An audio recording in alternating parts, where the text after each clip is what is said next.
Assalamu alaikum. In today's lecture, we will discuss about class diagram in UML. As we discussed before, किसी भी system को represent करने के लिए हम किसी भी सिस्टम की 2 टाइप ऑफ रिप्रेजेंटेशन होती हैं। ये स्ट्रक्चरल रिप्रेजेंटेशन भी हो सकती हैं या बिहेवियरल रिप्रेजेंटेशन भी हो सकती हैं। जैसे कि हम लोगों ने यूज़ केस डायग्राम में पढ़ा था, इसे किसी भी सिस्टम को हम यूज़ केस डायग्राम में इसकी फंक्शनल रिप्रेजेंटेशन करते हैं। लाइक कोई सिस्टम किस तरह से फंक्शंस कर रहा है या इसका यूज़र्स के साथ किस तरह का इंटरेक्शन है। ये तमाम की तमाम बिहेवियरल रिप्रेजेंटेशंस होती हैं। बट इन क्लास डायग्राम ये किसी भी सिस्टम के स्ट्रक्चर को रिप्रेजेंट करता है। लाइक किसी भी सिस्टम का स्ट्रक्चर किस तरह का होने वाला है। Class diagram is like a map that shows how things are organized in a system.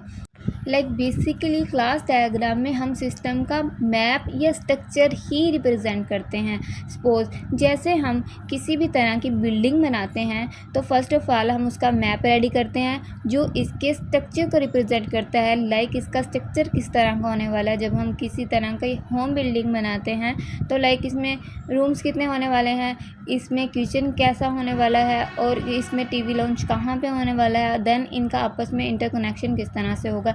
ये तमाम की तमाम चीज़ें जो इसी मैप में उस बिल्डिंग से रिलेटेड उसका स्ट्रक्चर रिप्रेजेंट कर रही होती हैं। इसी तरह क्लास डायग्राम सिस्टम का मैप या स्ट्रक्चर को रिप्रेजेंट करती है कि इसमें चीज़ें किस तरह से ऑर्गेनाइज होंगी। Just like how you organize your room.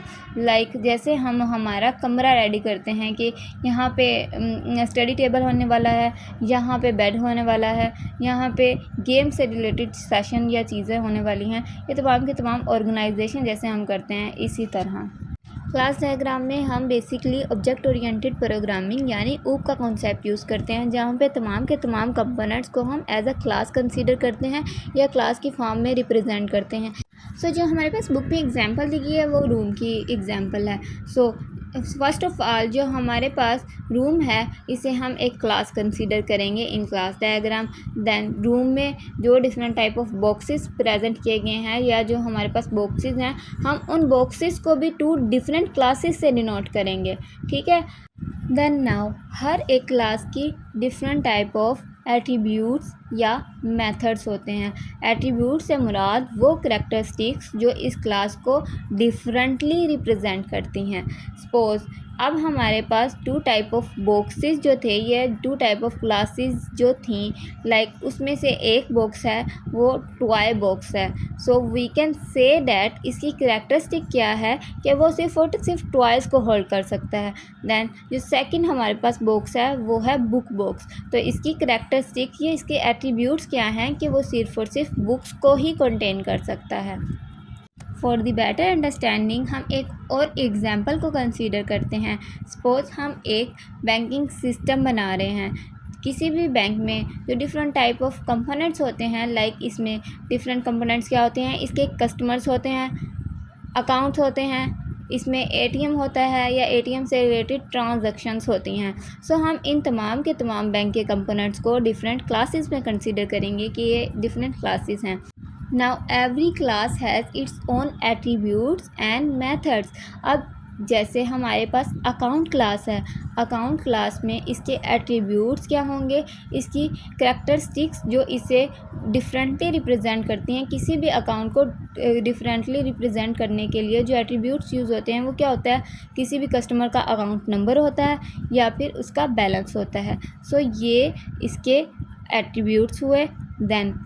Then किसी भी क्लास के मेथड से मुराद वो तमाम के तमाम एक्शंस या वो तमाम के तमाम वर्क्स हैं जो उस क्लास में परफॉर्म हो सकते हैं। यानी जब हम अकाउंट की बात करते हैं तो हम इस पे किस तरह के मेथड्स या किस तरह के फंक्शंस परफॉर्म कर सकते हैं।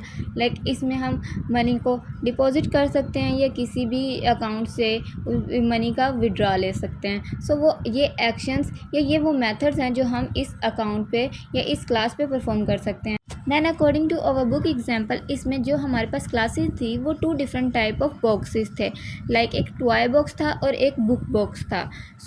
इसमें जो मेथड्स हम परफॉर्म कर सकते हैं या जो एक्शंस हम परफॉर्म कर सकते हैं वो हो सकते हैं, लाइक हम इन बॉक्सेस को ओपन कर सकते हैं, क्लोज कर सकते हैं या चीज़ें उसमें ऐड कर सकते हैं या रिमूव कर सकते हैं। ये मेथड्स हैं जो हम इसमें परफॉर्म कर सकते हैं। दैन जो इसमें एक मोस्ट इम्पॉर्टेंट थिंग या एक मोस्ट इम्पॉर्टेंट कॉन्सेप्ट है वो है visibility. Like you can see in the class of room, इस रूम क्लास में जो इसके एट्रीब्यूट्स हैं लाइक नेम और साइज़, इसके साथ हमें माइनस का साइन शो हो रहा है। इस माइनस का साइन ये इस चीज़ को इंडिकेट करता है कि ये एट्रीब्यूट प्राइवेट एट्रीब्यूट है। लाइक इस एट्रीब्यूट को हम out of this class access नहीं कर सकते। अगर इसके साथ प्लस का साइन होता तो ये इस चीज़ को इंडिकेट करता कि ये एक पब्लिक एट्रीब्यूट है। So you can use this attribute name attribute in an other class. Like box class में भी हम नेम एट्रीब्यूट यूज़ कर सकते थे, आप टॉय बॉक्स क्लास में भी नेम एट्रीब्यूट यूज़ कर सकते थे, एंड बुक बॉक्स क्लास में भी इस नेम एट्रीब्यूट को यूज़ कर सकते थे। बट माइनस इस चीज़ को इंडिकेट करता है कि ये नेम एट्रीब्यूट सिर्फ और सिर्फ रूम क्लास का एट्रीब्यूट है, यानी ये एक प्राइवेट एट्रीब्यूट है। सो हम इसे outside of the class use नहीं कर सकते।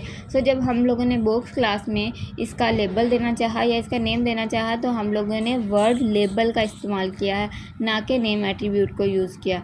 और ये लेबल एट्रीब्यूट भी प्राइवेट एट्रीब्यूट है। You can clearly see that इसके साथ माइनस का साइन है जो इस चीज़ को इंडिकेट करता है कि ये एक प्राइवेट एट्रीब्यूट है। Then another important thing is that जब भी हम प्रोग्रामिंग लैंग्वेज में more than one character alphabetic form में इनपुट देते हैं, सो हम इसकी इनपुट टाइप स्ट्रिंग इस्तेमाल करते हैं। सो जो नेम हम यूज़ करेंगे, एज़ वी ऑल नो, जो नेम होता है वो मोर देन वन करैक्टर होता है। सो जब भी हम मोर देन वन करैक्टर किसी भी चीज़ को अल्फ़ाबेटिकली रिप्रेजेंट करते हैं, सो हम इसकी इनपुट टाइप स्ट्रिंग रखते हैं। तो ये थी क्लास डायग्राम। आज का हमारा यही टॉपिक था। अल्लाह हाफ़िज़।